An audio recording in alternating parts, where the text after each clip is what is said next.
Déco dans le présent pour mieux construire l'avenir. La chronique d'Interentreprise avec Francette Florimond. Bonjour, j'espère que vous allez bien. Fronde massive des dirigeants des entreprises martiniquaises de plus de 11 salariés. La collectivité territoriale de Martinique vient de voter à une large majorité de demander au législateur une habilitation transport qui lui permettra de modifier à sa guise le taux de versement mobilité prélevé sur les entreprises de plus de 11 salariés et de l'instaurer pour les administrations de son territoire.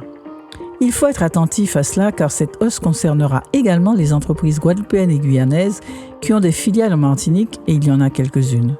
Pour bien comprendre, la loi du 22 mars 2012 portant sur la simplification du droit et l'allègement des démarches administratives a instauré le versement mobilité en fixant un taux maximum de 2% de la masse salariale des entreprises de plus de 11 salariés uniquement.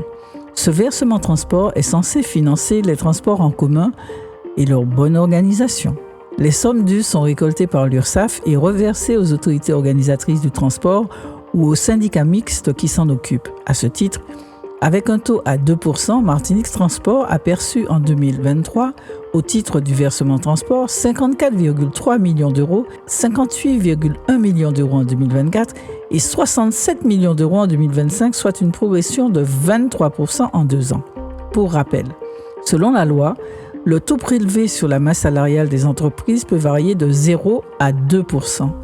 Ce qui veut dire qu'en France continentale ainsi qu'en Guadeloupe et en Guyane, les taux prélevés vont de 0,2 à 1,85% en moyenne. Seules les régions de La Rochelle, de Chartres, de Toulouse, de Grenoble, de Valenciennes et La Réunion ont des taux à 2% depuis 2025, voire 2026 maximum. Dans ces territoires-là, les transports en commun sont plutôt efficients. On continue demain. Prenez soin de vous. Déco dans le présent pour mieux construire l'avenir. La chronique d'Interentreprise avec Francette Florimond.